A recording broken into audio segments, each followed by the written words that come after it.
What's up? It's the Gigabyte Grizzly Brohemian, and this is a messed up time we live in, so I need you all to do me a favor. Wear your mask. Like this, not like this, or like this, or like this, like this. Wear your mask. It's for your safety and mine. Because if I see you without one, I'm gonna pump kick a mask onto your face. Got it?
Announcement from Benjamin C. Steele talking to you about wearing a mask. Not this one, but this one. With everything going on right now with this pandemic, you need to wear a mask. My mask is for your safety. Your mask is for mine. Now, I don't care what your uncles, brothers, best friends, mailman's roommate from college put on social media. Chances are they didn't think it through, and there's a very better than average chance that they're an idiot.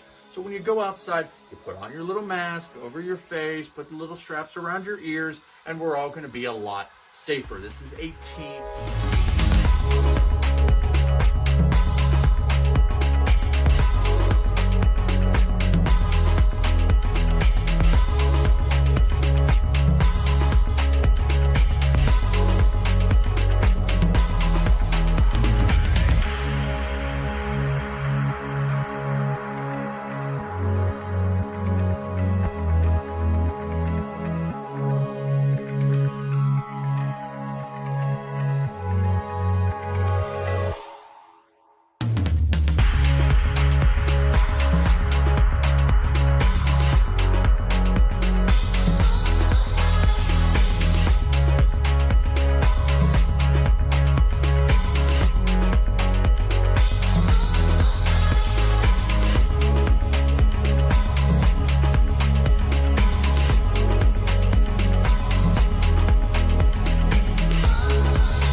Mercer, one half of the tag team champions. I'm here to tell you that if you want to be a champion, if you want to survive this thing, wear your freaking mask. Parental discretion is advised. This show is brought to you by IndieWrestling.us and IndieWrestling.network for your independent wrestling entertainment. Slice on Broadway, supporting Pittsburgh podcasting with the perfect pepperoni pizza. Production services by Sidekick Media Services. And listeners like you, supporting us at patreon.com/Wrestling Mayhem Show.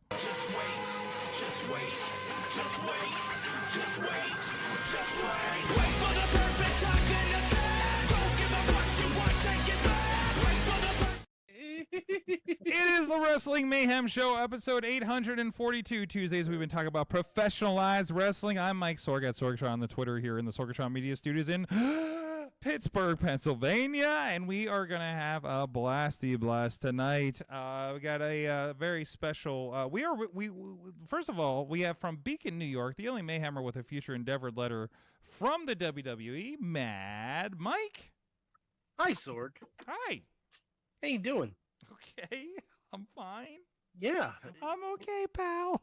but we're in the run up to Christmas, Sorg. We're in the run up to Christmas. We're on the run up to Christmas. I've always learned my things of the year. I think this weekend. I am personally afraid of tables, and we'll get into that in the third segment. I mean, aren't we all? Yes. Sorg, do you want a Christmas Lego update? Now, before or after we introduce our guest? It's very quick. Okay, very, very quick. I got a Lego Star Wars Ooh, advent calendar, nice. and they're all little ships and whatnot. Did you see? They're very fun. I got a Funko Pop Star Wars advent calendar from my sister-in-law. We've been rolling with that. I had some early. I need to put some more pictures up. So, oh well, look at that! It's C-3PO in an ugly sweater. It's an R2-D2 ugly sweater. Oh, I see. Sorry, I was looking on the little monitor. Yeah, but like it's really fun. Like my wife got this for me. You make little like versions of all the ships in Star Wars. Mm-hmm. Hey, I want to give a shout out to Jim LaMotta, the announcer over at Rise. He tends to Christmas me every year, and he's wonderful. And he usually writes me some nice notes. Like he got me a 2-pack from Impact of Kevin Nash and Eric Young, and he's like, "Hey Sorg, remember when like Kevin Nash was in Impact and was doing X Division stuff? That was wild, huh?" And it's like he wrote it like on the front of the box. It's still on my shelf. He ended up getting me my favorite wrestler ever action figure, Chris Jericho of the AEW Unrivaled line. So with the belt. With the belt, Le Champion. Look at that. Got the kerchief and everything. So yeah, this is series 6. So thank you Jim LaMotta for that, and I'll fix that link as soon as we're done with the show. We have with us representing Prospect Pro Wrestling with the show this week, the fight before Christmas. Papa Judo is with us on the line. How you doing? Good. How you doing tonight, Sword? Welcome Thanks back. for having me on. Welcome back. I think you've been in the studio. I think it's your first remote, right? It is, but I work from home, so I'm very used to this. Sitting in front of a computer and talking to nobody. There you go. We're coming from Judo Worldwide headquarters out there, east of Pittsburgh. So appreciate it. So, we'll talk about the show coming up this week. We will be talking about that table video that's been going around in the last 24 hours from this weekend at VCW, and there's some wrestling, there's some news, there's some wrestles. There's apparently a documentary that's airing right now that people are watching and tweeting about. No, I think it was earlier tonight, maybe. So we'll get into all that kind of stuff here on the show. But first, we got some business. We like to interact with our fans, and we would love for you to email us at that email address. Good times, the email. GoodTimesWrestlingMayhemShow.com, as well as the 412-206-WMS0. Please put that in your phone now, and mark Mayhem Santa. And when you've had just enough of that eggnog, the special eggnog this Christmas, that's when I want you to call and let us know who your favorite wrestler is. And also, tell the Mayhem Show what you want for Christmas this year. Yeah, there you go. Tell the Mayhem Show. Tell us what you want for Christmas. I mean, we can't do anything about it, but put it into the universe. We'll give you manifest what you want. We got Lord knows I do that shit on this show all the time because we got tens and tens of people watching, and you never know what dreams can come true. Santa might be listening. Santa was at least 2 wrestling shows this weekend, so anyways. Where are we at? Oh, hey, go follow us. We have a great Facebook group with a lot of conversation. A lot of stories through the week are being shared. We also have a Discord and a Reddit. The Discord, of course, is linked over at WrestlingMayhemShow.com. We're live every Tuesday at 10 p.m. Eastern Time here on Facebook. Next week will be our special Christmas episode. And also this week, I think it's going to be at 8 p.m. Thursday, we are having a special holiday party here at the studio, and it's going to be the STD Christmas special. I asked, I hope this isn't a spoiler. I don't know if it's still in the plans, but when we started scheduling this a month ago, one of the questions I received from Chest Flexor was, do you have a tarp? So I don't know entirely what's planned. I usually don't know, but that is one of the nights that we do classically I have drank on air. I will be again.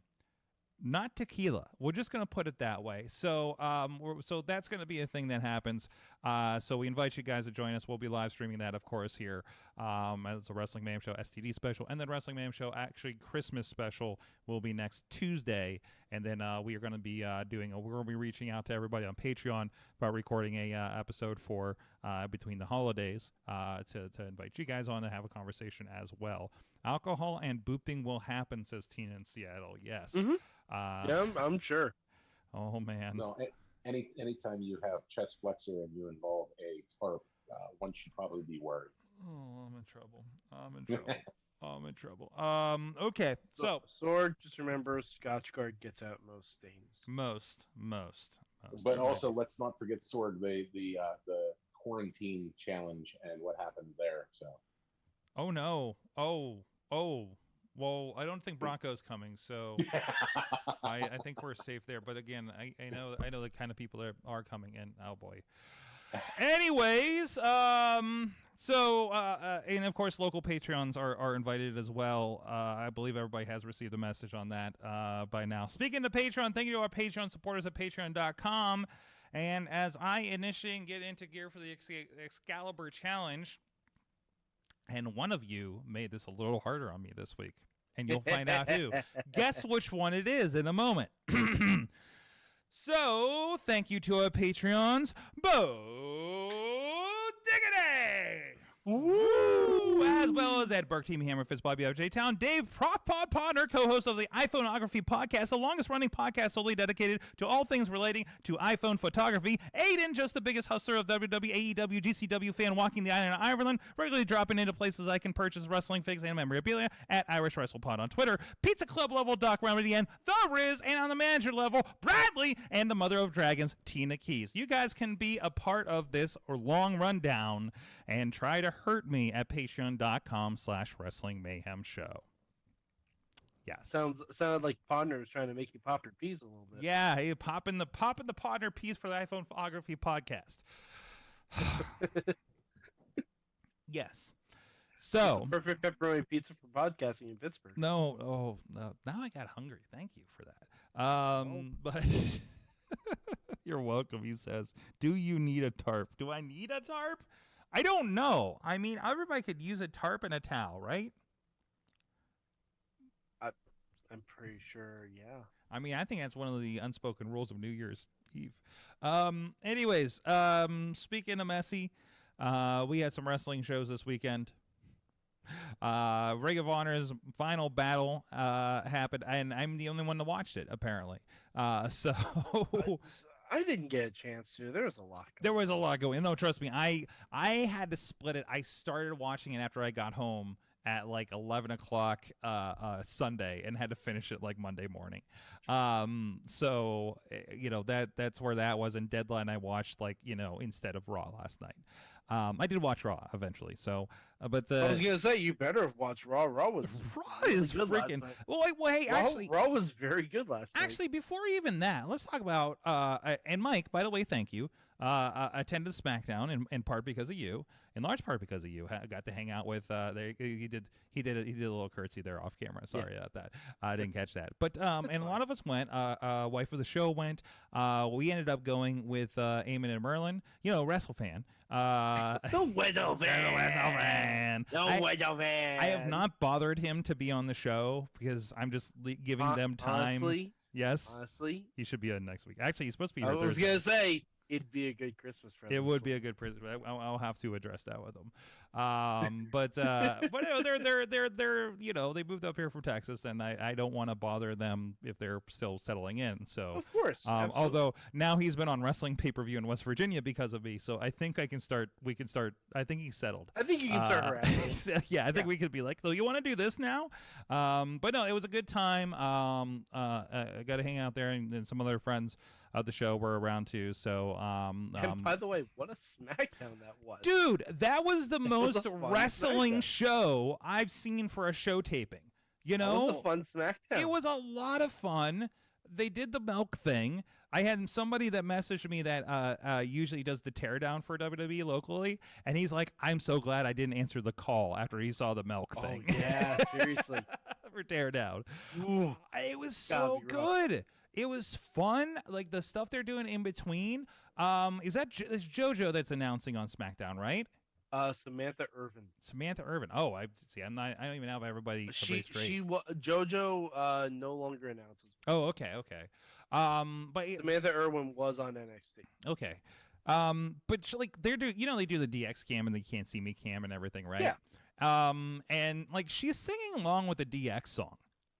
And it's fantastic. Like I'm like, you know what they listening. do in NXT during commercial breaks? Right? What They do the Tony D cam. do they? Yeah, they do. Monopoly. Oh, They fantastic. do the Tony D cam and they do the Ivy Nile cam where everyone just like puts up, one gun. Mm-hmm. Great. Jeez. But what the hell is happening? Sorry, I am getting some commentary from some Tales from the Territories over on the YouTube, from Trek over there and everything. So it sounds like it's just kind of recap of things that have aired on other programs. So Oh, okay. Anyways, what are we talking about? Oh, so yeah, SmackDown. No, it was a lot of fun. There's some videos that we threw up on our social media. WWE has not taken them down yet. We had a little bit of the afterwards. Dude, it's like that vibe, like I was talking to somebody because Jim from Fishing Up 8 always asked me how WWE's going. And I was like, dude, I went to this show and it was so fun. And like afterwards, like you saw them all singing happy birthday to him and everybody's having a good time. There's a video going around of New Day. I'm sorry. What's the rap group? That's Hit in there Row? now. Hit Row, and Yeah. a couple other guys doing like some dancing out by the what are you doing? Oh, I saw the dancing. yes. I saw the dancing bit because I think WWE even propped that out. Did they put it out? Okay. Yeah. Okay, because I thought it was like coming out around on TikTok and stuff too. It just like, and then like even like Triple H came out and and hugged and the hug Kurt and everything. It just felt like. It's that vibe, like, Ben, you know this, like that vibe after a show when you just like everybody just killed it and everybody's like having a good time, Oh, yeah. like Yeah. it's like that, and I can't remember the last time I saw that from like a WWE show. Everybody just kind of like, and of course it was a fun segment to end on, right? To kind of vibe off of that kind of thing, and even like for instance, like Ziggy was talking about like the last night when Dominic got the mist to the face. And is in the back going, it burns, and everybody's, It burns, mommy. it burns, mommy, and everybody's like hamming it up and so throwing great. cracks in there, and Damien's like, Damian Priest is like, well, at least it doesn't burn somewhere else, So- And Vin's like, nah, that's not the time for this. yeah, exactly. Oh, and God. like Ziggy's like, it's so great just to see them like enjoying this, And I've said like every time I see an interview, it's like, yeah, it feels like we, it feels like a weight. It feels like we can be ourselves and create something, and we're not worried about this giant. We have to get all this stuff done, right?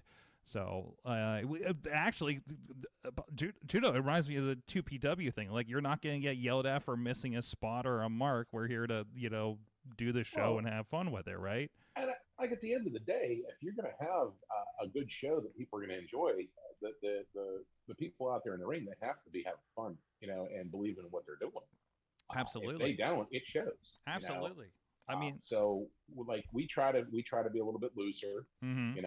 try to give them a little bit more creative freedom. I mean, obviously Marshall's got a set of rules that nobody follows, but yeah, it's if you're having fun, you're gonna put on a better performance. Absolutely. And you see that. I mean, I think you see that at RWA too. I think that anytime you see somebody come back through the curtain and they're just like, oh man, or people are about how like something went or something, like that's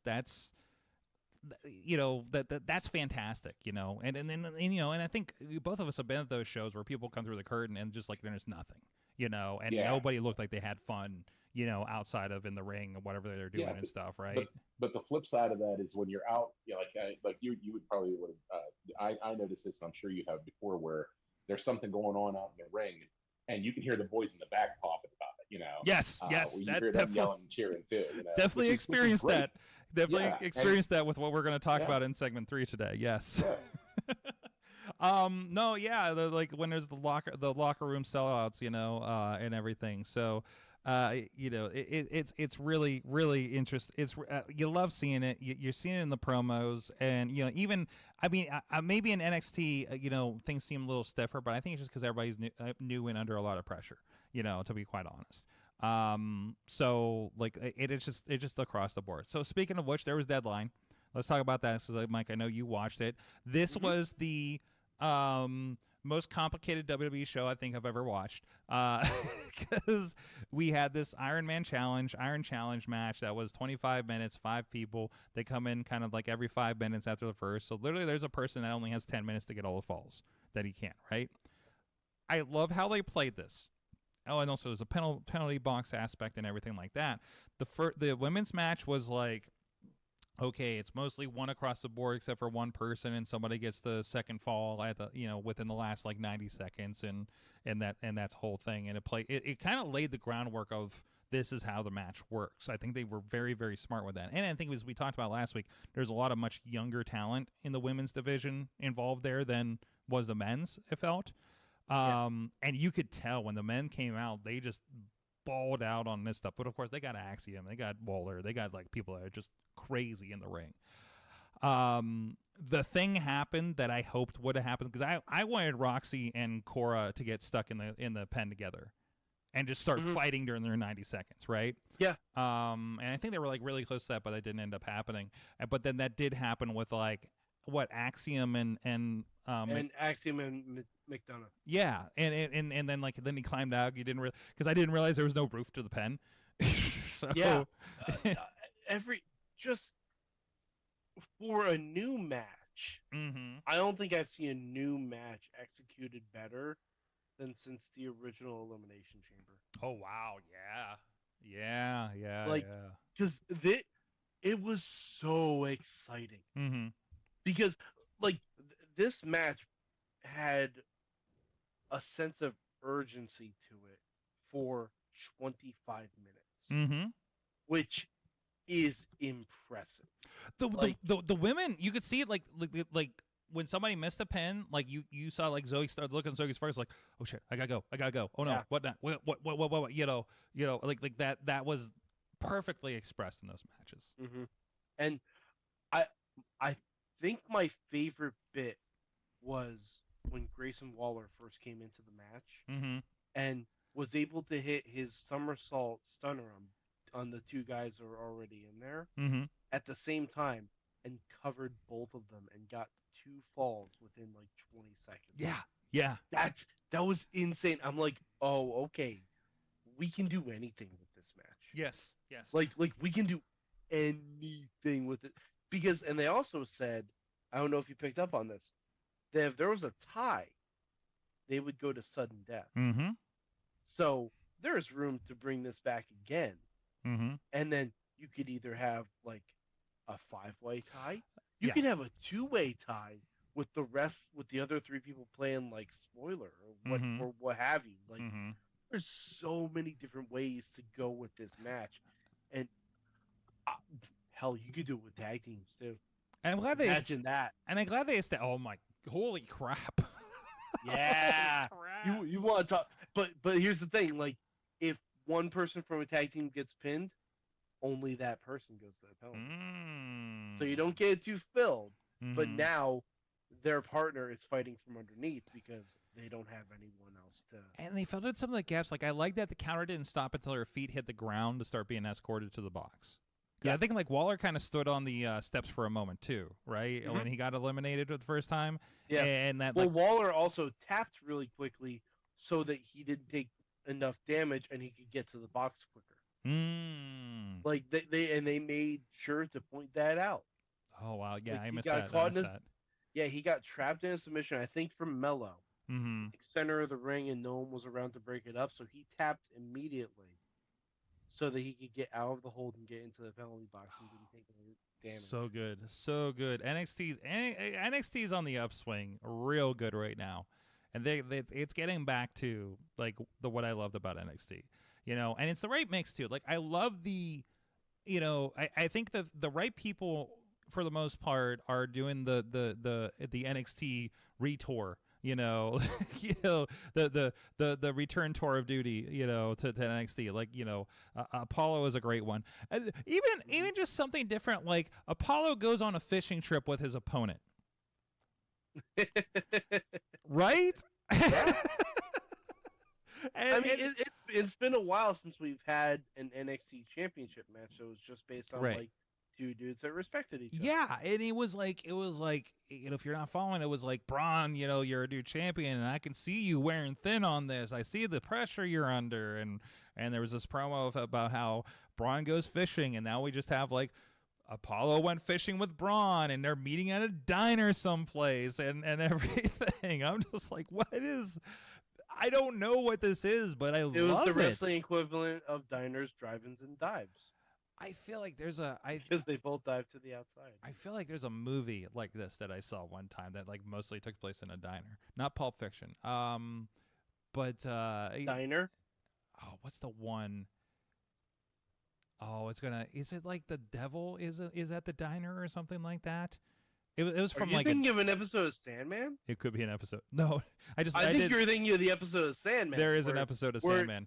But where it pretty much all takes place in a diner. Oh, there's something. Yeah, I think that's what you're thinking of. And that episode is. There is that. Up. Well, maybe that is it. Maybe because I took a break and just finished Sandman again. So yeah, no, that's probably. I feel like there's something from like 10 years ago I watched that was like that too, though. Oh no, because I read the book, so that was like 10 years ago. So there you go. There it is. We figured it out, guys. What did the diner guy? What did the diner guy? Spoiler alert. What did the diner guy end up being in that? I can't remember. It wasn't Sandman. It was somebody else. No, he had some of his sand, I think. Okay. I forget his name. What is it like? A bunch of people were sitting down and meeting with him, and like he was kind of granting them like or helping them. It's basically it's a. I believe the chapter's called like 24-hour diner. Okay. And every hour he had them act differently toward each other, and 1 hour was just like them massacring everyone. Oh no! That's a different thing than I'm thinking. Then that is definitely a different thing than I'm thinking. No, there's like a movie somewhere where the guy was sitting there the entire time, and is either the god or the devil or an angel or something. It's an old indie movie, I'm sure. But anyways, it's not important. Go look on Netflix, I'm sure. Hey Google. But can we also talk about New Day? Mm-hmm. Triple Crown champions. Mm-hmm. Very, very exciting. Can we talk about the New Day and Booker T? Oh yeah. I don't get it because Booker T did anoint them. Yes. Like on SmackDown one. Yes. But I think it's just Booker T realized that he has to be the heel for some of the show. I don't. But he's like ragging on them. Like they went over. They were fighting by the table, and he goes 5 times. Like Kofi, I think goes 5 times to in Booker's face, and he's like, "You 5 times." He's like, "You 5 times. One more time, I'll kick your ass." I'll 5 times your ass. Booker also might have been legitimately hot that Kofi now holds the record. Yeah. Well, did you see? Did you hear tonight? Because they were saying like, oh hey, the most tag team champions, and Booker's like, no, he ain't. That ain't true. Nope, I got 16. Nope. So I don't know what that was about, but yeah, there's something going on, and it's play or it's real. I don't know, but it's interesting, and I'm loving it. I know you're not big on Booker on commentary. I'm loving. I am not. And Ben, I love your opinion on this. I love absolutely insane commentators at this point. Whether it's the Taz Excalibur thing, the Booker thing, whatever the fuck happens on Rampage.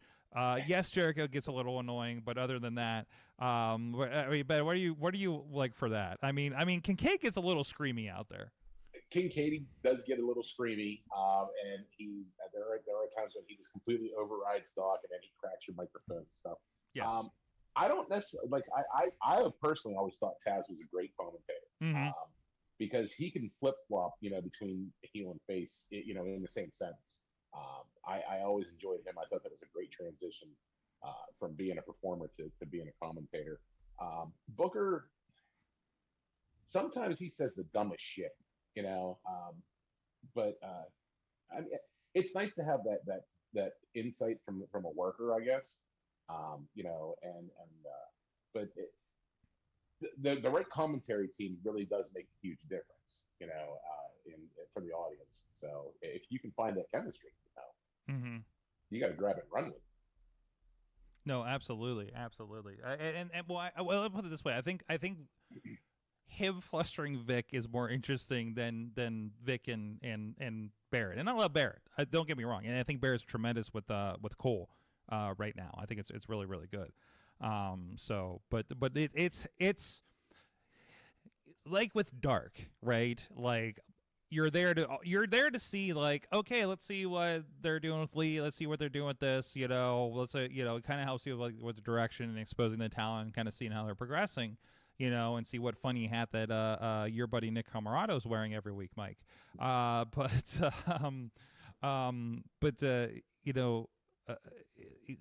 you do have that commentary where you're like, no, you got to get the ear out, because every once in a while there's going to be that nugget that's going to pop you, like that. Just, I mean, it brings me into the show a little bit more, right?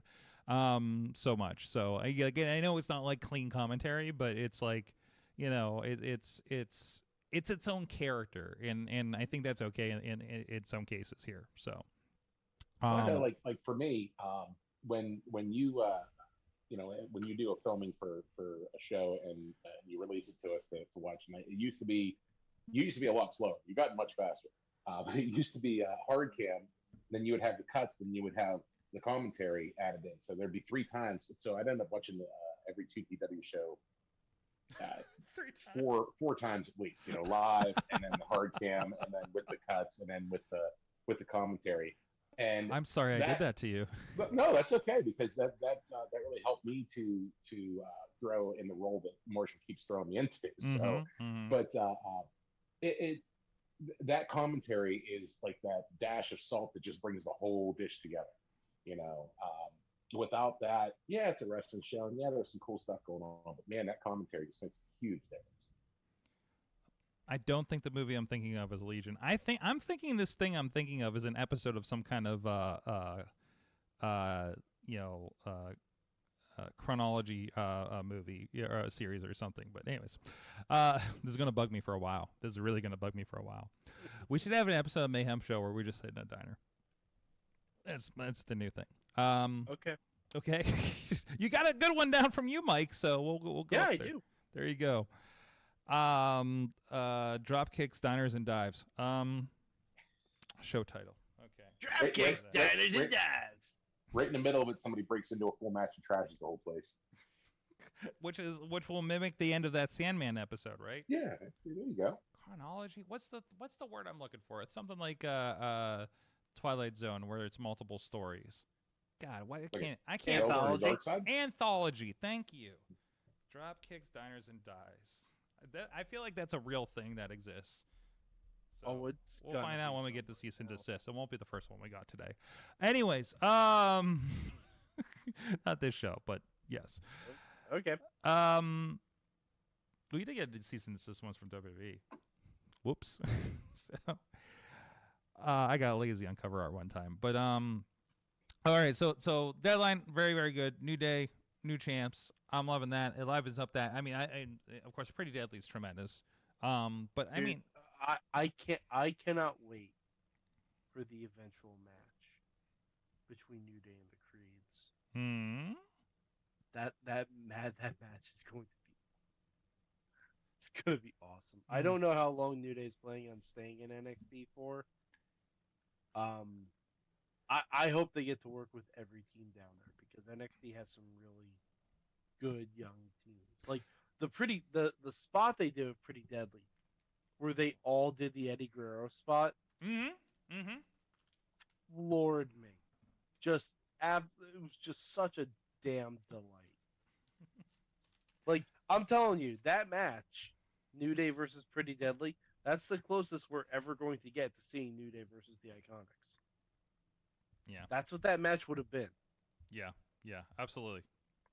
Like, oh god, it was so much fun.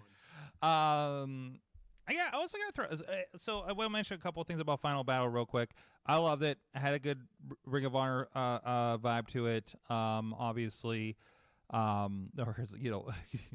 it's still Ring of Honor X AEW. Let me talk about this dog collar match. Hold on. Before I saw the spot of Keith Lee catching Shane Taylor. Oh yeah. Jesus. Oh yes. Christ. Oh boy. That I don't know who the hell this guy Shane was, but man, this match was great. Like the showcase is, let's see what Shane can do, and Keith being awesome, right? Yeah, like I saw Keith catch him. Mm-hmm. Because I think Keith Lee commented on someone posting the video or something. I was like, that is insane. Mm-hmm. Like I'm sure the dog collar match was fantastic, and the Jericho finish we'll get to. Mm-hmm. That I'm gonna say that's probably the best thing on the show. All right, that's insane. So let's so there's that part. There is the dog collar match. I cannot recall the last time I saw a referee bleed.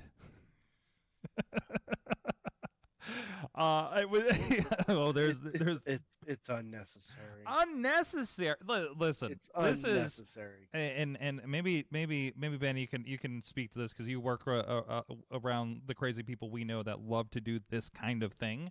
Like I can see CJ just kind of actually CJ may be the other referee I've seen bleed during a match. So now that I think about it in his history, I feel like that's something he would do, right? Yeah, it does sound like a CJ kind of thing. Yeah, but he went down and it's just like, and you can tell he bladed, right? And I'm just like, and then and he got like the most blood out of anybody in that match. So, but I just, and they had an extra referee out there, which makes sense since it was like, two teams, tethered and everything like that. And of course they went nuts, they're pulling, he yanked them off of the top turnbuckle onto a pile of chairs on the outside, stuff like that. Like, as you do. Crazy shit.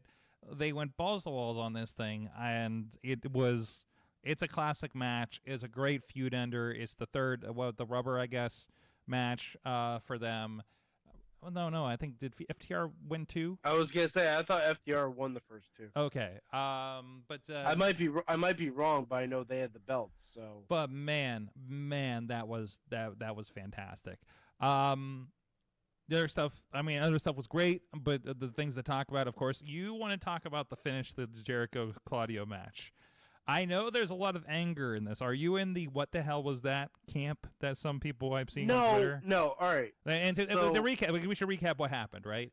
Yeah. Basically, Claudio won with the giant swing. The giant swing. He kept going, and Jericho tapped out while being swung after like 30 seconds of it, right? So okay, yeah. So I saw the spot. Mm-hmm. I saw the finish. I applaud them for trying to do something different. Mm-hmm. But if you're gonna do that, that has to be a swing like we've never seen before. That not just like the same swing you'll see in a random match on Dynamite. Mm-hmm. Like that has to be like the swing that Claudio had in Chikara, where it was like almost 100 revolutions. Mm-hmm. Like that's what it had to be, and I don't think we got there. Mm-hmm.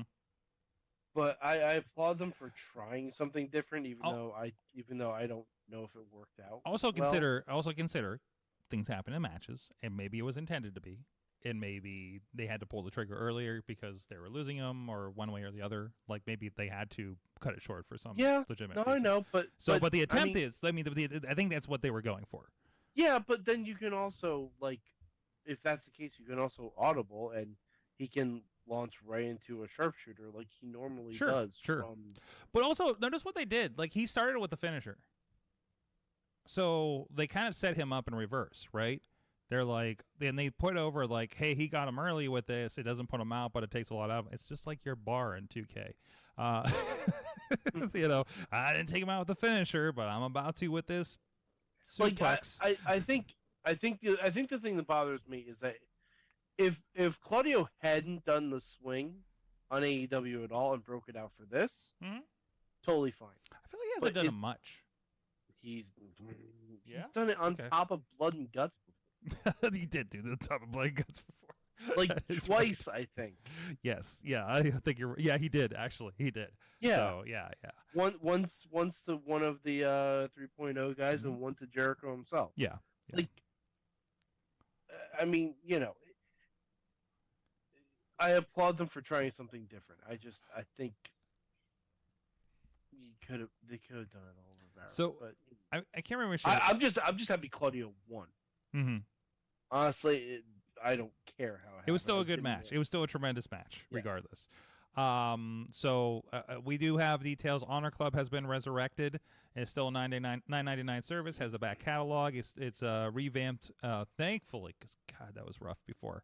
Revamped with the back catalog and everything. It sounds like the weekly show may appear on it. Pay-per-views are still going to be on Bleacher Report, and those will appear on Honor Club with a 90-day window. God, they gotta get out of that Bleacher Report. I know, but you know, I think the issue is.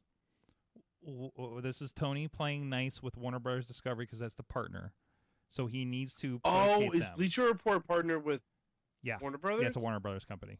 Yeah, no, we figured this out early because we're like, why the hell are you on this? So it's a Peacock situation. It's a Peacock situation, yeah. Gotcha. Okay. And that's why, Okay. in America, but everywhere else is international. Because I was gonna say, I'm like, there's no way Tony doesn't see it. There's issues with the Bleacher Report. No. But what he gets out of allowing them to do that is more leverage to get what he wants in the TV deals. Right? Gotcha. So he gets to play ball with that. Did you have a chance to listen to the scrum at all or anything from it? Because one of the discussions. Oh, I didn't see there was a scrum. There was a scrum. It was not as eventful. He talked a little bit about this, and one of the aspects he does talk about is we had to sell Ring of Honor to our TV partners, Warner Brothers Discovery. Also, understand they're probably also navigating the changing landscape of Warner Brothers Discovery right now, and that's probably also led to us not getting a TV deal yet. They are going to announce a TV deal. From the sounds of it, they were after New Year's. Was there New Year's Smash? Sorry, I was mixing it up with NXT's in my head. So after after Wrestle Kingdom, after New Year's Smash the next night or that night, I guess, depending on how you look at it. Interesting choice to give the Briscoes the belts, then. Yes. Well, then maybe again that might be part of the changes and negotiations and things like that. Maybe they don't want them on TBS, but maybe they want them on what they don't mind them on wherever ROH ends up. Right? My not knowing anything opinion, Ring of Honor doesn't end up on a TBS or TNT. No, hell no. No. They use it. Way too niche. They use it to prop up on one of the other 20 channels that they own now, right? Or they, it'll be on like an extended cable, like not like access, like whatever access they have, like not quite a destination. FX Now. Yeah, FX Now or something. Yeah, exactly.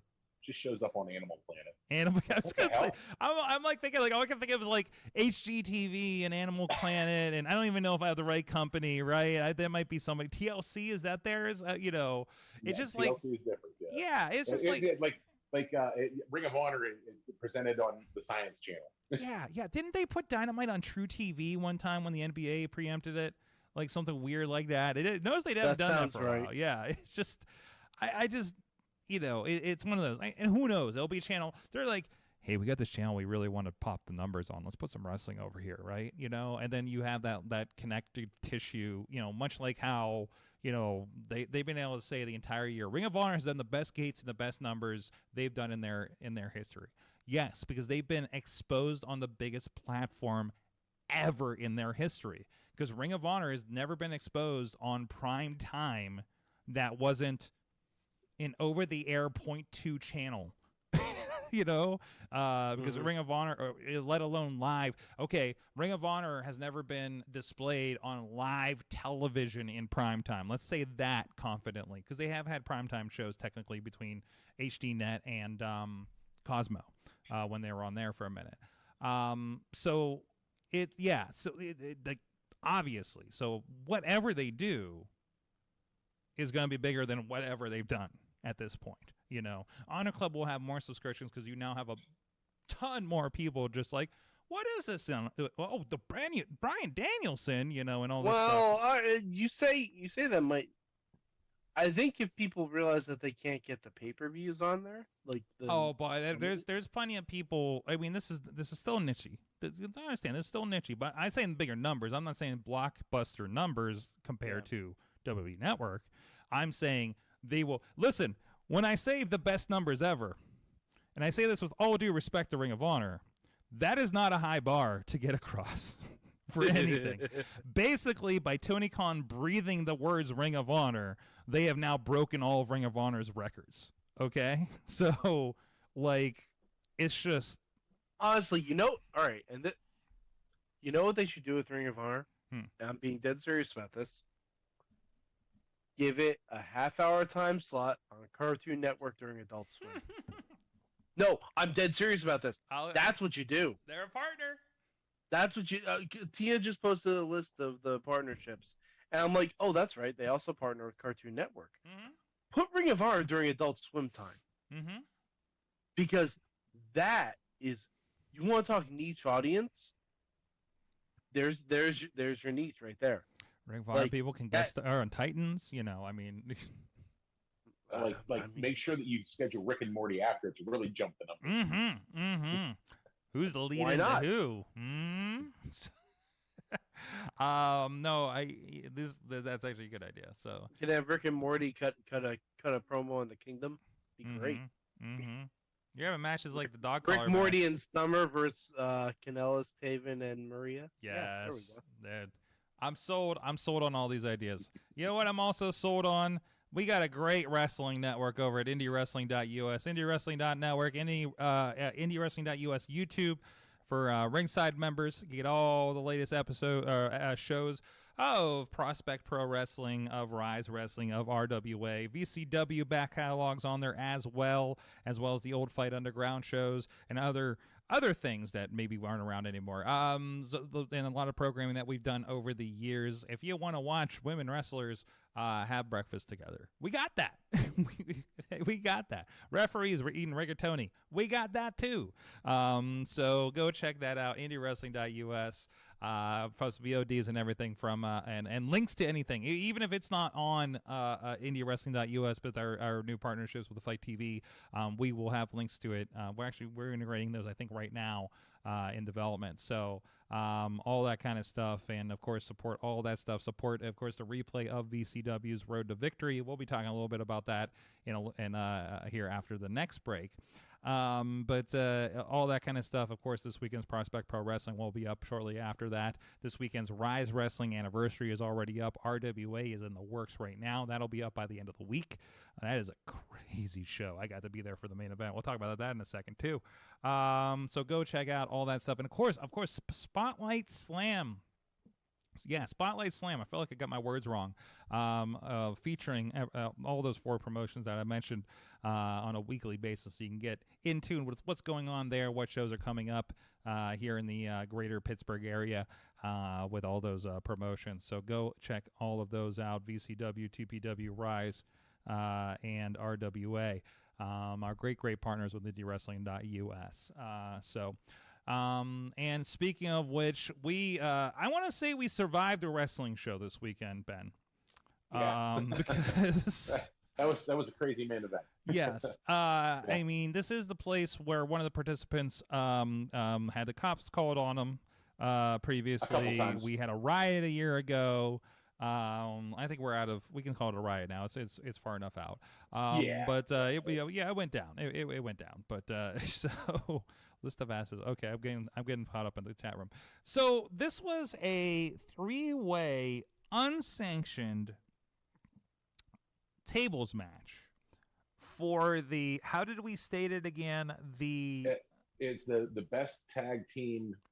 What was it? The best tag team in the area or something like that. Yeah. Who was the best tag team? Yeah. There's a better way that Hank Hudson put it. So I know they said it on the show when I was editing today, and it didn't stick. There's a really good way, the premier tag team, premier Pittsburgh team or something like that, right? Yeah. So it's the Sons of Liberty, Super Hentai, HL Supreme, Dennis Gregory, the Gambinos, and Troy Lords and Shirley Doe, right? So and it's unsanctioned. The aprons came off. The nice canvas came off. So it was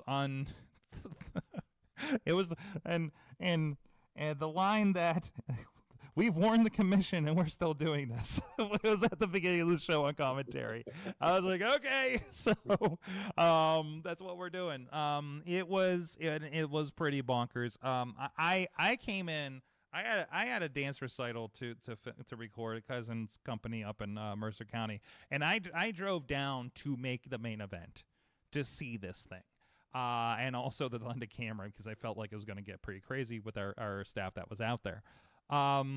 You got to see this in person. What were your impressions? Of course, the Gambinos won in the long run with a fantastic finish on a barbed wire table of all things. Go ahead. It was crazy. I mean, it was mayhem from the word go. No shits were given about anything. I mean, they announced the crowd beforehand, and when they tell you guys to get out of the way, get out of the way. Which is good because a lot of fans had to get out of the way. But it was just mayhem. The standouts to me, Marshall flying through the crowd from basically the side of the ring all the way to the bleachers. There's of course him cutting the canvas off with a razor knife, and watching the history of RWA wrestling puff into the air as he ripped the canvas. Yes. And then the one thing that really stood out to me was, 8 straight chair shots to Shirley Doe's head. Oh my God, Doe. Yeah. Doe. What the hell? To watch Mickey and Marshall stack them back and forth. It had to be at least 8 to 10. I feel like I love Doe, bro. I feel like the guy goes out there and says, "I'm done with these brain cells, anyways. Let's go." The barbed wire covered table off the stage was bad, but those chair shots, man, those are the ones that made me cringe. Because they were full send. Yeah. Oh yeah. This is like gunshots. Yeah. It was both the Gambinos, Mickey and Marshall, just kind of tearing at him. Troy came off of. There's a big ladder, a stair ladder, wheeled stair ladder that's there. And I think HL hentai, he's still hentai, I don't care. To me, gets shoved off into like a pile of chairs, not like a pile like at the Briscoes match, like they're still stacked on the carts, chairs, like stuff like that. It was absolutely insane, and they were just in the crowd all over the place, except for when they tore up the padding and exposed the wood of the ring and used that for a while. Paul Atlas. They come out first. That was Demolition's theme. They came out to, correct? Like, are my ears deceiving me? It was the old non-lyric. It might have been. I know when it started because like obviously I'm there to support Marshall. Yes. And I knew how crazy it was going to get. I've worked with Hentai and Benny and Marshall and Mickey. Marshall's been talking to me about this match for at least 2 months. Yeah. So so he said it was going to get. Well, how did he put it at the last show that he worked at RW? They were going to burn the effing place to the ground. Oh yeah, he did say that out loud on the microphone, didn't he? Yeah, on the mic, hot mic. But I mean, they brought it. I mean, I wouldn't have done it. Yep. You know, but it was in true fashion a slobber knocker, no doubt. You know, to steal a phrase. So I still, those chair shots I still can't get out of my head though. That's. Ugh. It's gonna be like PTSD when I go to edit this thing in the next couple days. By the way, like it really is. It's like when I went into the riot from last year. It was like, ugh. Yeah, because I did have to re-edit it because we were live switching that night, and they told me what was about to go down, and I just got up from the thing, took the hard cam, and started filming things. And started escorting people out as well because we needed to. Honestly, I think you need to take that and clip it and just add it into your intro. Just bam, bam, bam, bam, bam, bam. Yeah. That goes in the 2023 opener for RWA, right? Yeah. So we gotta make one for everybody anyway. So yeah. Just like we have a car crash in the beginning of 2PWs, right? No, like that will always be a part of 2PW's intro. Just like there's always going to be a shot of John Cena doing the "You Can't See Me." There will be Stevie LaBelle trying to vehicular manslaughter David Lawless. I've actually heard, you know, guys in the back, all right, what stupid shit can we do to be on the highlight reel? You know, so. Oh yeah. Now it's gonna be TikTok after today. I mean, that is the highlight reel right now, right? Is something like that. I'm afraid to look at this TikTok, by the way. We'll get to that after the break. So RWA, batshit insane as usual. Their next show, they're of course gonna have Scotty 2 Hottie, and they have an individual that is will not man up to Scotty 2 Hottie apparently with Ryan Edmonds. There's a video on RWA's website today about that. Or a Facebook page. I'm sorry, God. You know, it's a pretty well timed there. But of course, you guys have with Prospect Pro Wrestling up there in Worthington, PA. You do have your Christmas show. I guess technically your anniversary show as well going on there. Yeah, this is 4 years now. 2018 was the first show. It was right down the road in Katanning. And until we found our home there in Worthington. So yeah, 4 years going. I mean, we had that little hiccup there with COVID, but we seem to be back. That didn't stop the wrestling though for long. No, that's actually where half the highlight reel came from was being off because you know, everybody was kind of going stir crazy. So we said, well, let's go out in the middle of the field and do some stupid shit. Yeah, and also let's go to an empty gymnasium and we'll do some stupid shit there. Yeah, do some stupid shit with firearms. Yeah. That's still out there. I mean, I should just drop that clip at this point. I think we're out of. Are we out of statute of limitations with that one? I think. I don't know that. I don't know that there is a statute of limitations on firearms, but I mean, all parties involved we're still alive. A part of it. They're alive and they're all part of it. So I wasn't a part of it. I mean, I became a part of it, but it was just I was just yeah. Well, let's just say I don't think anybody that was there is going to press charges. I'm just saying, shortly after that, your ring announcer moved to Texas to get away from you guys, apparently. Yeah, so, but he moved to a place with more guns. Allegedly. So that's true. That is true. That's why you'll put Central PA versus Texas on that issue. Well, I'll tell you what. Armstrong County, where we run out of, does have the highest gun carrying people of the entire country. Yeah, most of that's in the locker room. I learned. Well, I don't know. You never know when a deer's going to jump out. You have to defend yourself. Well, again, how many stories? What story was I listening to recently where I can't remember if somebody was telling me the story or something, but there was like this nonchalant. No, I think it was Tales from the Territories, where somebody was like went to pay him. No, it happened actually. I think on Patreon a couple weeks ago, somebody went to pay him in not money, let's say. And he went to I was like hold on a second, I'm going to go get my gun and we're going to talk about the payment again from my bag. And that was in a Western state, I believe. But I'm going to venture a guess that's not all that uncommon. No. Again, listen to Tales from the Territories. You'll I think like there's a gun incident like one episode, like one per episode of the 10 episodes. So whether it be a fan or a wrestler, Anyways, moving on. No guns this weekend. Let's just put that out there. So I feel like we're not doing justice to get people to buy tickets. So a lot going on. John McChesney recently returned. He was part of your first show back in 2018. Yep. He's in a 3-way, I believe, with Jason Gorey and Jamie. Okay, I wanted to make sure I got that right. So I mean, a lot of big stuff there. I was there for the Christmas show last year, and it was so much fun. Doink was there. Doink was there, and he was amazing. But there's always a good time. There's like really, like, I think with you guys, like, you're doing Toys for Tots stuff and everything, and like I feel like there's like a good Christmas vibe going on with everybody, and a nice year ender going on with this company.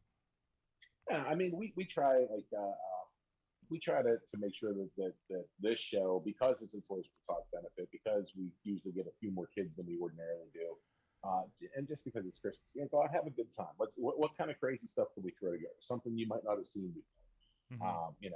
So I mean, what do we got? A1 tagging with DD Vice. Who would have thought that? Against oh geez, I can't even do all this in that. And of course, DD Vice of Saturday Night Slam. Saturday Night Special. Saturday Night Slam's an old Super Nintendo game. Damn it. I'm doing great. But in the A1, Anthony Young, who had an appearance, he's had appearances on AEW Dark or Elevation, to get one of those in the recent months. So so no slouch there as well. And he's very good. Right. He's very good. Yes. By the way. So he can do some amazing things in the air. Absolutely. Mm-hmm. But that's just one of those things where you kind of throw it out there, like, well, let's see if this flies. Let's see what happens with it, and just have fun with it. To go out there, entertain the crowd, have a good time. Hopefully everybody in the ring has fun, they do well. Everybody in the crowd has fun, they do well. Everybody goes happy. Goes home happy for Christmas. And this is a company that has a lot of younger talent, right? That's kind of figuring their stuff out. So that's like, it's one of those, a lot of people kind of find their footing and find their place there, right? And that's really, I mean, the whole reason for 2PW, we're not going to bring in, like these big names over and over and over again, in the area. I mean, we have big people like McChesney is a huge legend in the area, with Corey, the Rev, but all these guys, they come in and they're kind of trying to pass that knowledge along to the younger guys, give them the reps that they need to hone their craft and to, hopefully get booked and move on to bigger and better things. And that's what I told a lot of these guys, as much as I hate it for it to happen, my goal is to not see you anymore, because you've gone on to something bigger and better. And really, that should be the goal of almost every indie company, right? So I would hope. Yeah, like we're here to get you there, and that's also like it helps you, but it also says we can say, hey, that guy came from here, right? Right. Right, exactly. That's exactly like every time we do see a Katie Arquette or an Anthony Young on AEW Dark, like that, was like, hey, you helped them get part of that. Yeah, you were a part of it. You helped get the reps in a place to get to that point. Right. Yeah. So, and that's a really cool being a part of that. And that's always been my favorite part as a fan, is like seeing those people grow.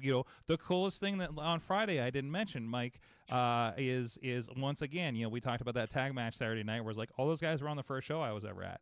Also on the first show, probably in the same match, were Walking Wild and Eric Ray Rowe, right? And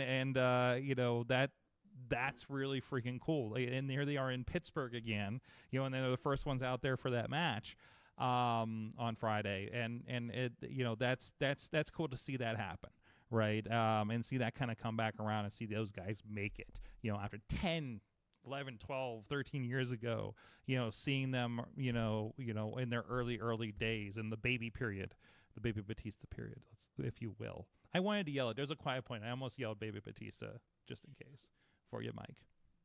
You should have screamed Shima Zion. You should have started as Shima Zion. No, people yelled Shima.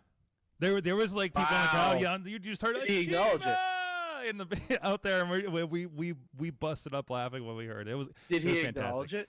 I mean, as much as he can. I mean, he was in. he was in tough guy mode, so so I don't know how much he could, but I'm sure he was smiling to himself a little bit if he caught it.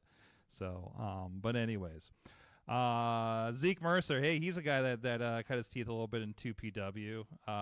Had a great match on the quarantine shoot with Stevie. Like it was both those guys martial artists, and they went down that route a bit, and that was that was my favorite match of that shoot. That was a good one, because I know before, it was another one of those things. Hey, we'll just kind of throw the match together and see what happens. But I know they talked beforehand that they really wanted to dig into the MMA backgrounds that both of them have.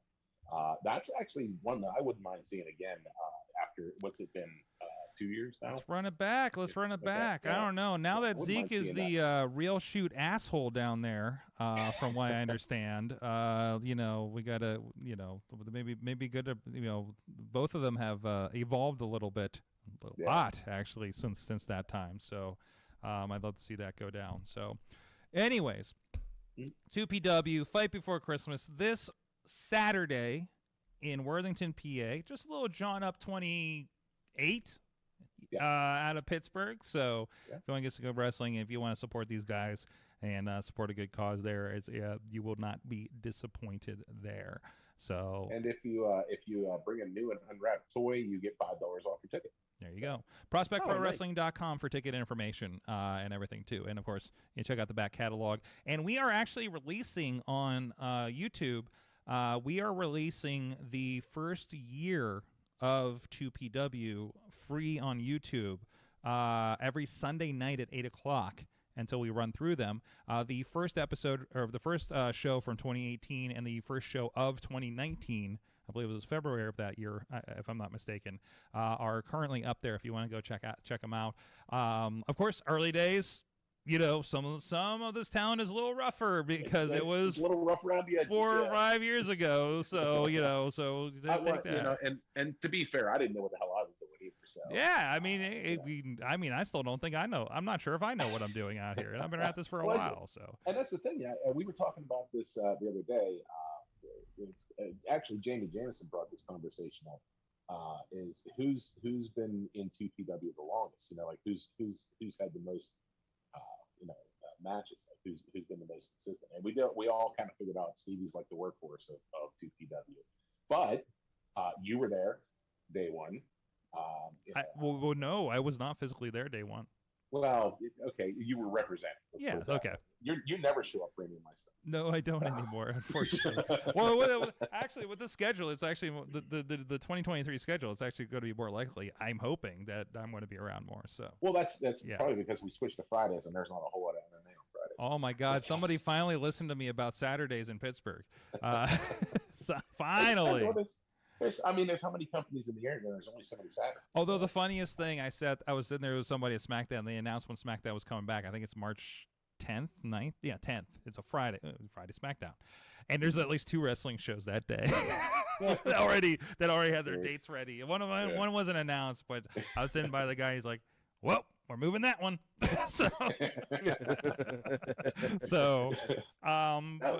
tried that one Friday show this past year, a couple months ago, and it seemed to work out really well. And then you get off of work, you go home, you grab some dinner, or you come to the show and eat.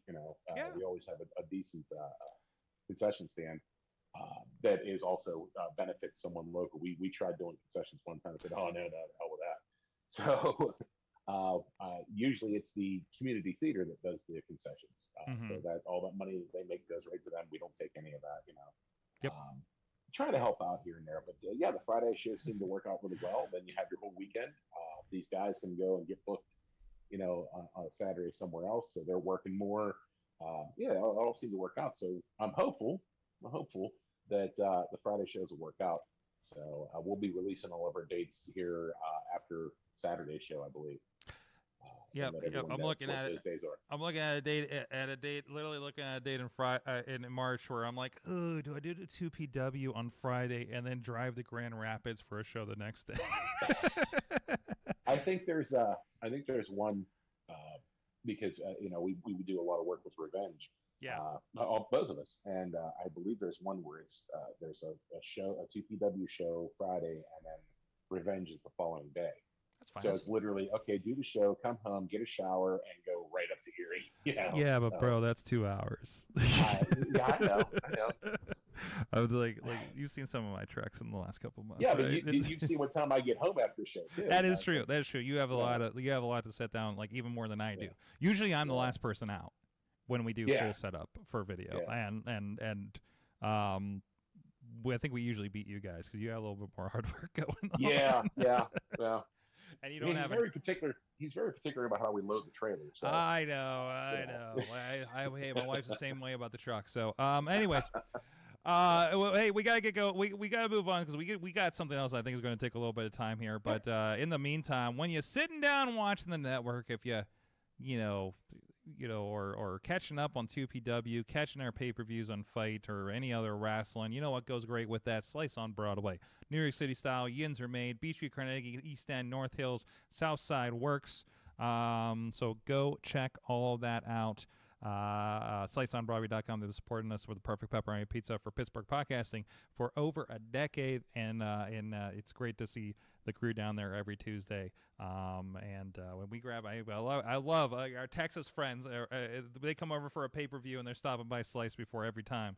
Not that traitor that goes across the street to the taco stand. So I won't call them out on the show. But anyway, SlicesOnBroadway.com. Hey.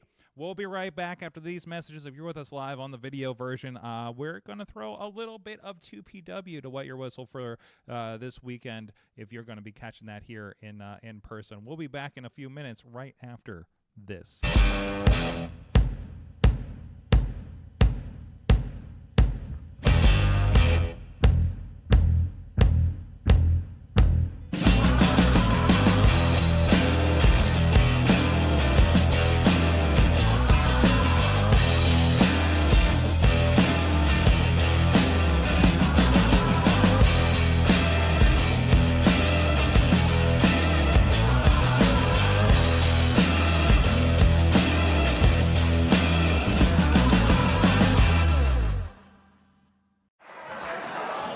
In wrestling, I mean, people put their mouth on worse. But I mean, all I'm gonna say is, listen. I've never asked you how you got this job, but I think it's time for me to ask you how you got this job.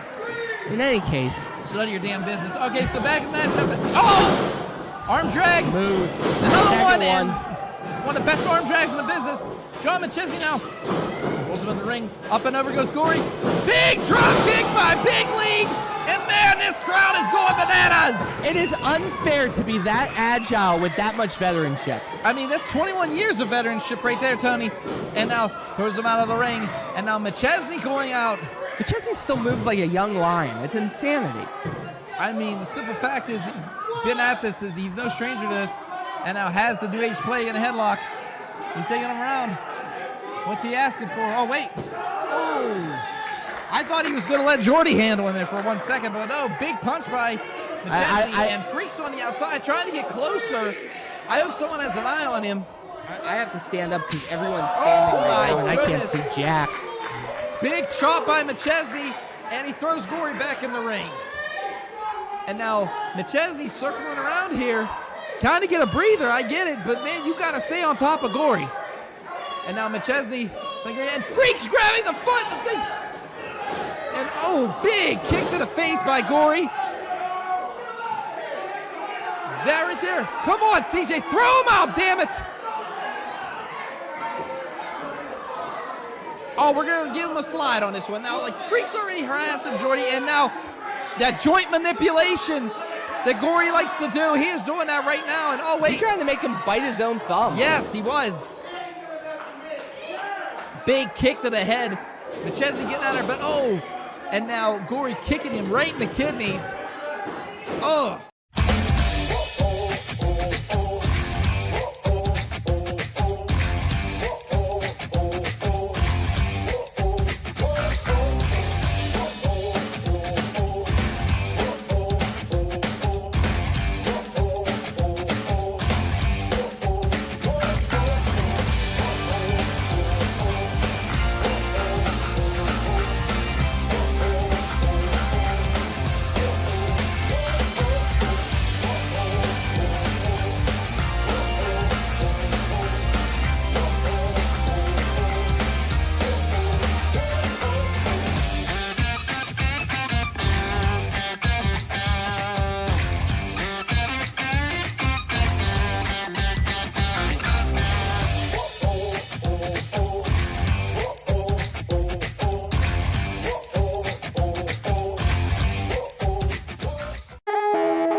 are back, Wrestling Mayhem show with the one and only Mad Mike. Yeah, Sorg. And Manda does all the shit at 2PW. Not all, I mean, he does like everything, like whatever needs done, right? Whatever needs done. The man, the man with no plan. The man with no plan over at 2PW. Because I asked, I'm like, wait, what's your official title over there? And he's like, the guy that does shit. I was like, you're not like manager of director of operations or something like that. Honestly, I think the title changes every time I'm introduced. Is Mama Judo have a title of some sort? Yeah, actually, she's director of catering. Oh, really? So, yeah, that's oh, she's the one to thank for. It is, by the way. 2PW does have some of the nicest catering in the back of any of the shows I've been to. I got to be honest, Yeah, she's actually talking about all the different things she's planning on baking for Saturday. Oh, I'm gonna miss the cookies. Oh, well, no. So wait a minute. So here's the thing. We don't have an oven currently. I have one on order, but it's not going to get here till the 29th. Oh no. So she does some weird witchery in the kitchen and comes out with baked goods. I don't know how she does it. That's scary. Yeah. That is kind of scary. Jeez. But anyways, you guys, you're gonna have a great show. I'm sure nothing will happen. No fire, no craziness. I'm sure everything will be fine. Okay. And just to show you, thanks for jinxing me, buddy. There you go. There you go. Yeah, thanks for jinxing me. Well, I've seen the rules. But there was VCW had their pay-per-view debut on Fight TV this past weekend. Road to Victory. They crowned a new. By the way, congratulations to Remy LeVay, new first ever VCW champion. Some interesting way that he claimed that title, and that'll, I'm sure, get worked out in the end. With his new group, The Origin, which includes Malachi Gage, Christian Noir, and Zach Myers, a part of that, or Santa Zach, I guess, how that unfolded. But of course, there was a lot of great matches on there. There was a dog collar match with Beastman and Mad Dog Zach Myers. And then there was the tables match. Between the Rad Boyz and the Wise Guys. And Wise Guys, they're growing on me, but and I say this just out of personal experience and not as a slight on them. But if I'm describing it for you, the guys that aren't able to watch this video on the audio version, just imagine the Gambino Brothers if you ordered them from Wish. Okay, I'm just trying to paint a picture here. But no, they're great. Instead of moving stuff, they gently relocate stuff. Yes, apparently they do. They also may or may not have killed a dinosaur. But anyway, I mean, who among us hasn't? That is a whole story. There's a whole story in itself.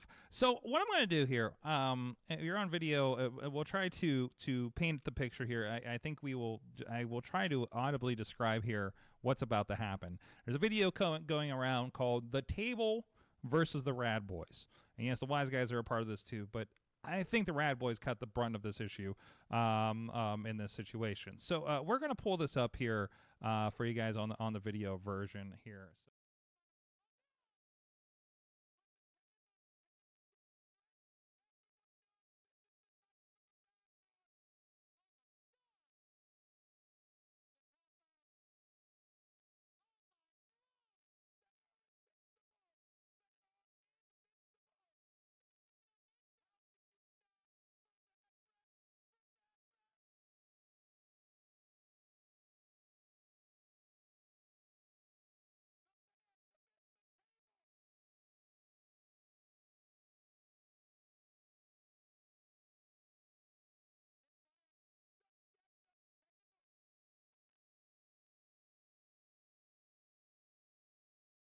I think it was. Yes, it was the table taker. It was the under table. Yeah. This direct from Japan? This table? Yes. So we've put this because I think this needs to be seen, whether you bought a pay-per-view or not this weekend. And hopefully it gets you to watch the wrestling match that involved a dinosaur. We didn't even show the dinosaur. I think we incidentally showed the dinosaur in that video, but the TikTok doesn't get to see. I mean, Sorg, wrestling dinosaurs are pretty passe these days. Since I looked before the Awesome Cast, the TikTok has gained about 10,000 views. It's at 27,000 right now, and 108 comments. there was a table chant, and I'm pretty sure it started in the back during this match. There's a lot of "I am the table out there, no selling." Table, that's not going to work for me, brother. That table made of vibranium. Somebody get me the brand of that table. I'm buying 40 of them. Actually, I believe is a quote from Jason Heat. And by the way, Eamon on the call as well, and both of them just losing their minds. Oh no, the table, it's very well built. Vibranium. The table said, "Get the Dudleys." Yes, these guys are clearly not from Buffalo. They told Buffalo, fans, hold my beer. That's a sports ball reference. I know. Oh no, I've seen it. Listen, if there's Just a making wrestling. sure. Listen, if there's a wrestling reference in sports ball, people send it to me, so I'm not out in the dark on this. Where can I buy a table like this? The ring broke before the table, and I actually did go and correct them. No, the ring broke last show. Let's see. But I love they're putting over the commentary on this thing. Here it is. Bills fans screaming, "Hold my beer." That's a quote. Someone, they love the 40 table comment on this thing. But it's incredible. The Rad Boyz weren't so happy about it. But should have bought the. I would imagine not. Like just bouncing off a fucking steel plank of a table. Like that doesn't sound good for anybody. Table is stronger than my last relationship. That's really good. That table is VCW champion. When you get the table from Lowe's instead of Wish. Yeah, seriously. There's a lot of Buffalo Bills comments on here, and at least multiple calls to put this on Botchamania. So whoever bought that table lost and their to put it into the bloodline, apparently. Yes, whoever bought that table lost their job. So I don't know where they get these tables. Wrestling may be fake, but that table ain't. So jeez. Wow. So that was a special moment. The Rad Boyz, I think, are okay. We should qualify that, or else this would not be as entertaining. But they should have just gave that table their lunch money. Seriously. Did someone give that table a hot dog and a handshake after the show? No. But they did eat. Paulie did go into the concession stand with Saturday Night Special. Because their match didn't start. They fought all over the place and just fought out of the building. But they went to the concession stand. He grabbed hot dogs, hit him with it, 8-1, and commentary yelled, "That's some young guy's payday. Stop it." Yes. Remember when I was putting over the commentary before the show? Yeah. This is why. Yeah. On top of the amazing, because there's a clip that went around about Ripper Blackheart, I think is his name, the Wise Guys manager, came out and low blowed the Rad Boyz and revealed himself and took and with the skin suit of Rad Rex, and then Rad Rex made a return, and I cannot tell, I've never seen a commentator so emotionally invested in a dinosaur. So like I just said, like that was a very special moment, and he went up and hugged Rad Rex after the match. So wow. It's pretty, like that alone is worth the price of admission there. So so props to Rad, and actually, and props to the entire VCW roster. We again, this has been something of an experiment we've been doing with this promotion, with Fight TV last month with the free show, and then with the paper this month. And I could not be happier with a roster that all the guys, everybody we work with is great, and just the stars kind of aligned with these guys. And when we said we were going on Fight, and I think if you watch those shows back to back, and you get to the ones where we start streaming them, they hit another level across the board, right? And just so much love for that group. Great to work with out there. It makes, when I can go to West Virginia and not regret the trip, you know you're okay. So a great crew. It's one of the many great crews that we work with here. And I have said this. I don't know if I said this on the Thanksgiving episode, but whenever I do have an opportunity to go to RWA, go to 2PW, go to VCW, one day I'll make it to Rise. Chachi's got that in the bag, so I'm not worried about them. But when I do get to, quote unquote, come home to one of these promotions and work with you guys, I am just as excited to be here for these shows as I am for Defy, Warrior Wrestling, New Japan, WrestleCon. Like it's all the same to me, and I love that, and I love that we have such strong promotions and great people to work with behind the curtain, in front of the curtain, for these kinds of things. So, and my God, then there are moments like this happen. So you can check that out. It's over on the we have it on all the social medias, but of course everybody's looking at the TikTok over the IndieWrestling.us TikTok if you want to check that out and be a part of that. And I do love, by the way, I have to call. We talked about this on the Awesome Cast, but I especially this one. I don't get this on all the videos, and I haven't gotten this for a while. But there's a little disclaimer at the bottom that I think is kind of funny. The actions in this video are performed by professionals or supervised by professionals. Do not attempt. Mm-hmm. Yeah. So, oh my God, that just looks gross every time. Okay. I can stop looking at that video for a while now. Mike, you said that there's some stuff from Raw that needs to be pointed out that I may not have caught in my sleepiness as I was watching Raw late and early this morning. Okay. Well, I'll start with the most obvious and work down to the our way down. Yes. Yeah. So Sorg, I'm sure you saw the Alexa and Bailey match. I did, and I did see that ending. What'd you think of the ending where Alexa clearly sees Bray Wyatt's logo pop up and almost like in the middle of giving Bianca a hug, almost gives her a sister Abigail?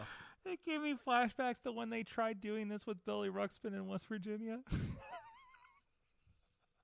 They did this exact same thing with Billy Ruxpin and turned him evil. Yeah, like an eye would appear on the video screen and he'd start like choking people out. It was weird. And so I had a weird flashbacks. So that was my first impression. But no, it's the Bray signal. So obviously we're coming back around to that.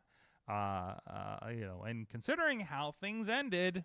I'm kind of interested to see what we do with that. The doll never left. No, Lily isn't going anywhere. Nope. So I'm telling you, if there's an Uncle Howdy, I bet there's an Aunt Lily. Like I would be surprised. All right. So the next Sorg, did you see the Asuka versus Rhea Ripley match? I did watch it, and I saw the misting. And we talked about earlier the aftermath with Dominic. Okay. So before the match, did you notice anything different about Asuka? Did she not have like the same makeup or something? She didn't have any face paint on. Okay, because like halfway through the match, because I kept looking at him, I was like, something's different here. Like, what is happening here? And then it was just like, oh yeah, she doesn't have like any of the Asuka makeup, right? Right. Okay, but we did get the mist though. So Asuka's been tweeting over the past weekend. Okay. All of her old Kana pictures with like the Psycho Clown makeup and everything like that. So we may be heading back to that. We're gonna have Creepy Clown Kana? It's very possible. It's very possible. But yeah, I thought like, we're not doing the post Raw show anymore, so I'm like, big things like that. Like yeah, we need to come up. Yeah. I think that's gonna be something quite interesting. And that's it. I think this is what we've been talking about. Is there's this deal where, the people in charge now have a awareness and respect for the wrestlers past, right? You know, what we talk about with AEW, I like that we Booker T mentioned that that Roxanne was a former ROH Women's Champion. Exactly. We've been mentioning New Japan with things like that. And that was always felt like so much heavier when AEW did it. You know, we talked about that before. Like, listen, like their feud like is a thing that happened before AEW, and we're bringing that back around. We just did that with Athena and Mercedes Martinez, right? That happens a lot. You know, who was it? Darby and Swerve, I think we referenced that a bit. And in some cases, kind of a throwaway match and like those, but sometimes we do build on that and do some really cool stuff to lead into something, some of these matches. But no, I like you see that respect for stuff like that, and versus the previous guy in charge was basically like, this is our world is the only world, right? And that's, it's nice. It's nice to have that. And know that like you can bring stuff in on a bigger stage, right? You know, like things like, remember like we're like Finn Balor, you saw Prince Devitt in New Japan, and you're like, that's cool. I can't wait to see what they do with the WWE budget with this, right?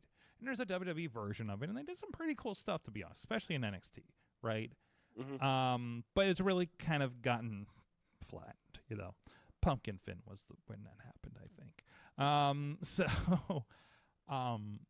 But it's, you know, or Bray, you know, Bray obviously was something to build up internally, but no, I like this. I hope we do it, because I'm not I've seen the pictures, but I don't know much about like what that version of Asuka is in the ring. Neither do I. I'm excited for it, though. I wonder if that's part of that one subscription we have for Wrestle Universe. I can't remember what promotion she was in back in the day. I presume she was in some of these, like Tokyo Joshi and stuff. So, and also, Sorg, Nikki Cross is still stalking Candice LeRae. oh, she's still popping up in the background around there.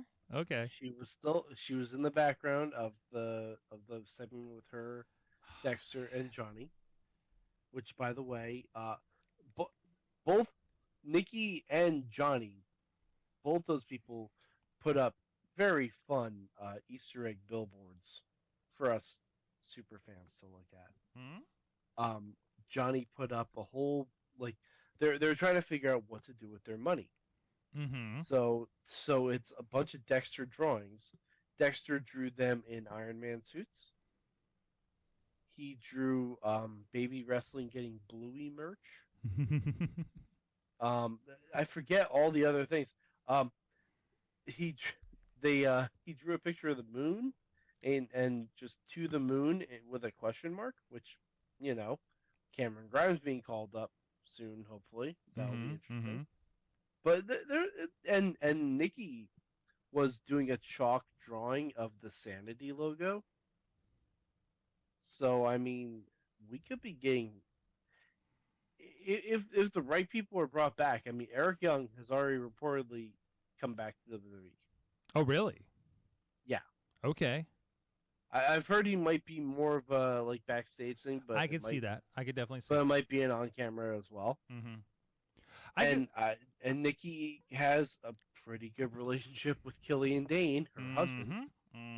So I mean, all it would take is one phone call, and then if we have Sanity versus The Way, sign me the fuck up. And even like, and even if Eric comes in and he brings a lot of those elements of Violent by Design, because like Violent by Design's pretty great. I haven't watched the most Violent by Design, I think, bled off of Sanity. Oh yeah.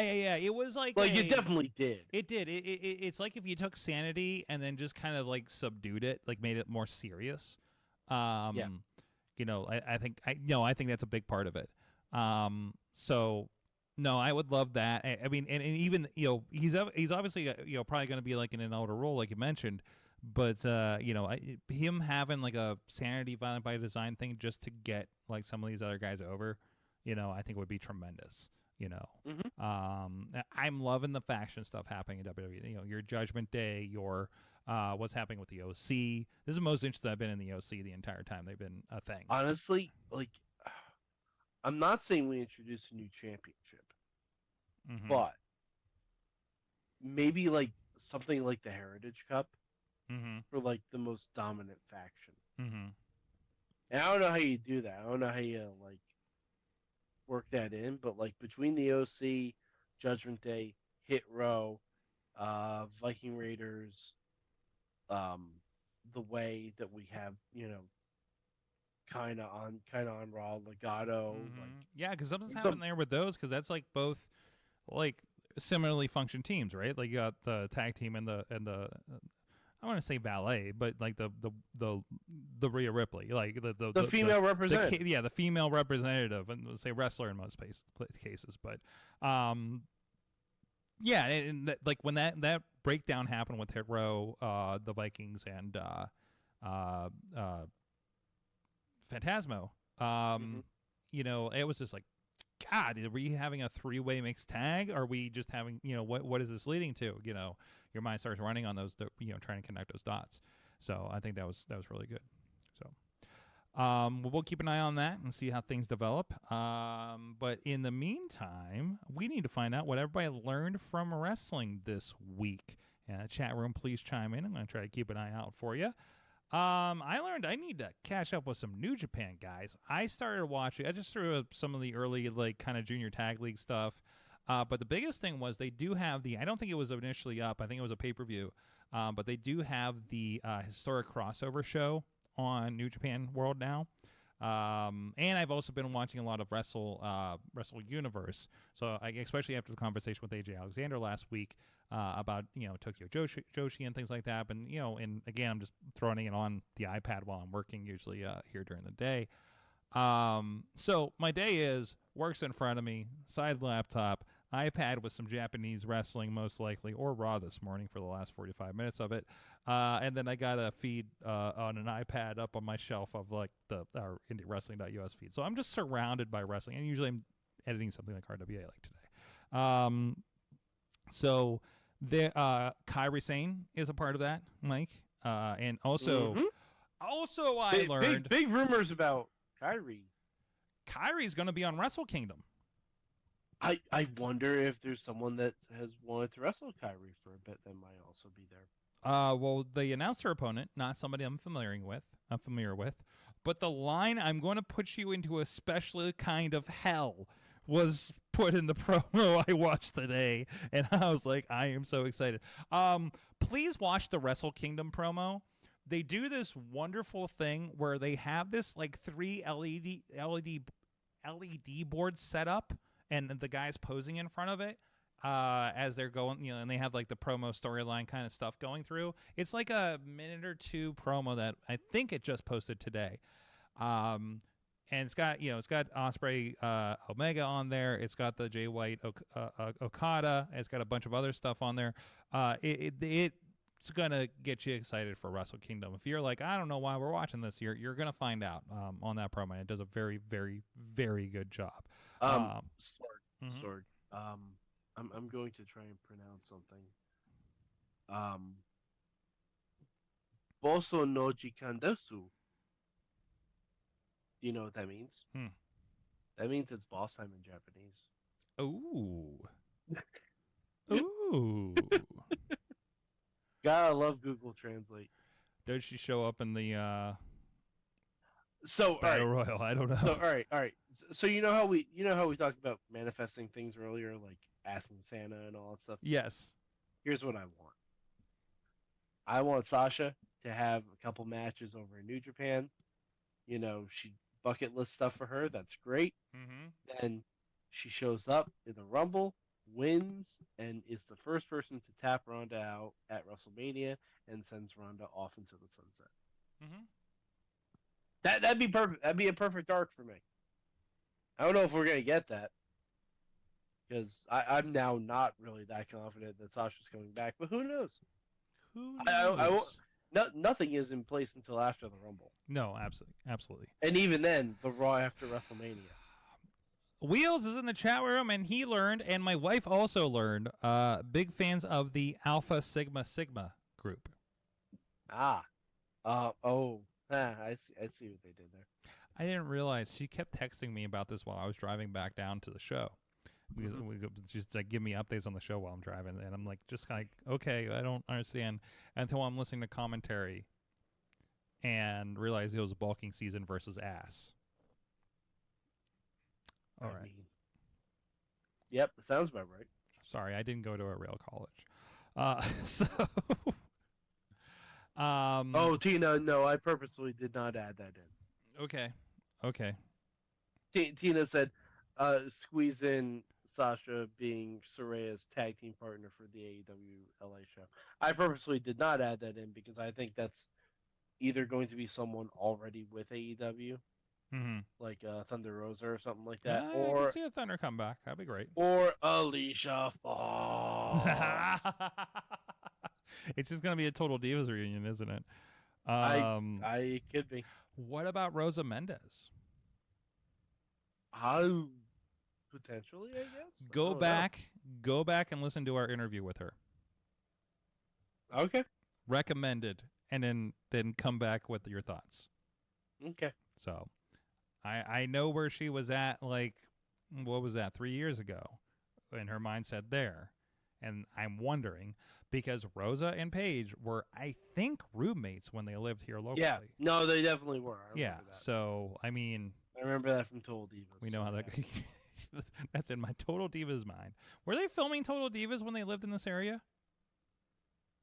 No. They were definitely somewhere else? Yeah. They were in Florida. Everybody's just like, you can't live in Greene County. Come on. We can't film Total Divas in Greene County. What are you talking about? Yeah, there's no B-roll we can shoot of this. Yes. There's no beach. There's no, you know how it is. Tina learned that you can turn on the Kurt Angle theme at a party and get a dance circle going. Mm-hmm. There you go. All right, then. Blaze is hoping it's Statlander if she's okay to come back. That'd be a good comeback for her. Yeah, that'd be fun as well. And that is that. What did you learn, Mike? What did I learn this week? Jesus. I had something, I just lost it. Papa Judo, what did you learn from wrestling this week? Thanks to being on the show today and seeing the table video, I learned that Shirley Doe's head is roughly the same hardness as the Rad Boyz table. That's about right. Yeah. Mike? God, I had something and I lost it. All right, I learned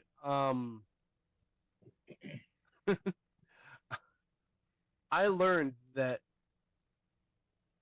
Grayson Waller is the first person to actually run out the clock and make evading someone look like the smartest strategy in wrestling. Because that last 20 seconds of him just avoiding getting pinned by everyone, when theoretically no one had to go after him. I know, but it's good psychology, right? Because everybody... It's excellent psychology. But everybody could have, like, he's making himself the target. He's the one that they know is on the thing. So, but the thing is, before he did the runaround, he threw everyone else out of the ring. The whole, like, if you haven't seen the Iron Survivor Challenge, I highly recommend it, especially if you're a fan of, like, the psychology of a wrestling match. It was very, very well drawn up. Both of them, in fact. The only, like, low spot was when, like, Axiom, like, and JD Madonna were in there alone, and he, like, posed for the crowd for a little bit. But even they called it out in commentary. They're like, that's not a good idea. Like everything else about it was just, like, it was a really, really well structured match. But I love even that and the thing at the end where it's like, well, they could be attacking each other and getting pins and racking up to at least tie. And it was like, but that's that in the heat of the moment mindset. You would not think clearly of that, you know. It's Macho Man trying to pin somebody in Royal Rumble, you know, because that gets explained as like, oh, you know, they're doing the thing that comes naturally or something like that. Blaze learned that Dustin Rhodes beat up a guy named Seven. Coincidence or long-term storytelling? Oh, that's definitely a coincidence. There you go. Papa Judo, thank you so... when I learned that Kylie Ray looks like she might be at least she's at least on main event, so that's awesome. Wonderful addition to the roster. Wonderful addition. Yes. Always fun. She has a great match with Lady Frost from a couple of summers ago. That's recommended from Warrior, I think. Papa Judo, thank you so much for joining us. Now I can do the outro. I appreciate it. Thanks for having me on. ProspectProWrestling.com for ticket information for this Saturday. Bring a toy, save a couple bucks. Yeah, absolutely. Help out the kids. Absolutely. Again, main event: John McChesney against champion Jason Gorey and Jamie Jamison. That'll be a fun three-way match. I'm sure there will be no outside shenanigans. Wink. So. Fingers crossed again. Yes. A few of them have backup, I'm sure. Anyways, thank you so much for joining us. Thank you, everybody. I will be in Monroeville actually this weekend for 247 Fighting Championships. If you like a little MMA and not driving outside the city, we'll be there. I think that is it. Top Rope Tabletop will be this Friday on the IndieWrestling.us streaming outlets. So looking forward to have the crew in for that for the Christmas edition. They had a lot of fun. I think they saved Santa Claus in their session this time last year. So the Halloween was a blast too. So I can't wait to get the guys in here again. And of course this Thursday, like I mentioned, the STD Christmas special, which is always one to remember, or in my case, completely forget. So thank you so much for joining us. We'll see you guys next time. Mayhem out. Just wait. Wait for the perfect time, then attack. Don't give up what you want, take it back. Wait for the perfect time, then attack. This show is a member of the Sorgatron Media Podcast Network. Find out more at